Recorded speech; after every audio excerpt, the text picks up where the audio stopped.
한정승인 문의하시는 분들 중에 한정승인하면 청산 절차 해야 되잖아요.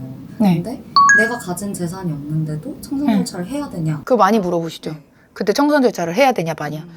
내가 유튜브 설명이 조금 어려웠나? 이런 생각을 좀 해요. 왜냐면 유튜브에도 댓글이 많이 달리는 게 재산이 없는데 청산 절차를 어떻게 하라는 거냐 라고 댓글이 달리시더라고요. 그럼 내가 이렇게 답글을 어떻게 달리냐면 배당할 게 없다라고 통지하시면 됩니다 이렇게 하거든요. 그러니까 제가 얘기한 청산 절차는 뭐냐면 사실은 향후에 소송이 안 되면 너무 좋잖아요. 그것까지 좀 맞게끔 상속재산이 없어도 그래도 청산 절차를 해라 이렇게 얘기를 하는 거예요. 그러니까 상속재산이 없으면 변제를 못하니까 청산 절차 할 게 없잖아요 어떻게 보면은. 근데 왜 그렇게 얘기를 하냐면 임의배당이나 상속재산 파산 같은 경우는 채권자들한테 알리고 그 다음에 배당 절차까지 끝나니까 거의 다음에 소송이 안 걸려요. 몇 년 후에 소송 걸리면 되게 힘들거든. 난 이제 이미 끝난 줄 알았는데 갑자기 또 소송이야. 또 소송이야. 막 어느 분은 와가지고 이거 언제 끝나냐. 왜냐면 뭐 소멸시효 연장을 위한 뭐 그러한 소송도 걸린다는 거예요. 그러니까 그게 뭐 1, 2년 내에만 끝나면 상관이 없는데 5, 6년 후에도 갑자기 턱하니 소송이 걸릴 수 있잖아요. 그러니까 나는 그걸 좀 막았으면 좋겠다라는 마음이 있어요. 왜냐면 부모님이 예를 들어서 재산을 엄청 남겨주고 가셨어요. 조금 뭐 다투는 게 좋은 건 아니지만 그래도 그거는 생기는 뭐라도 있는데 빚을 상속받으신 경우는 정말 내 돈 생돈 막 쓰는 구조거든요. 그거 얼마나 좀 억울해요. 그래서 내가 다른 데도 뭐 비슷비슷하겠지만 한정승이나 상속포기에 대한 비용을 계속 그냥 좀 저가라고 해야 되나? 좀 저렴하게 좀 해놓는 이유가 너무 그 돈을 쓰는 게 아까울 것 같다는 생각이 드는 거예요.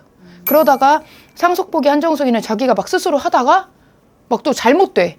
이러면은 사실 그 돈 그냥 쓰는 게 맞거든. 근데 그런 일이 좀 없었으면 하는 바람에서 좀 금액도 그렇게 하는데 똑같이 청산 절차에 대한 얘기도 똑같아요. 무슨 얘기냐면 배당할 게 없어요. 그럼 채권자 통지를 하고 배당할 게 없다라는 통지까지는 해줘야 된다는 거예요. 그래야 이 채권자들도 여기 뭐 아무것도 없네 하고 종결 처리라도 해주거든요.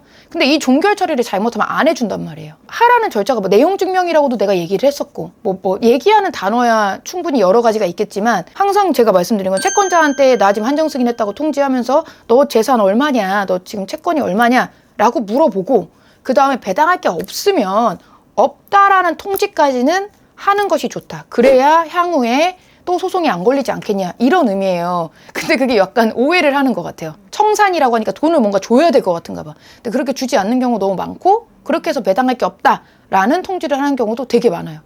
향후의 소송은 막아야 되니까. 대답이 됐나요?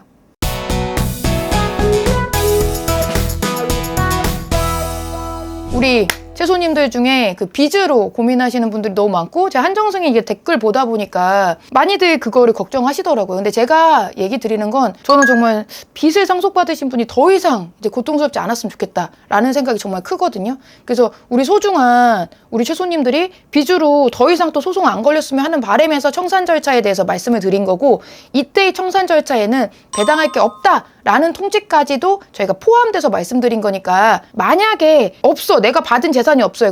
나 받은 재산 없어요 라고라도 통지 꼭 하셨으면 좋겠습니다.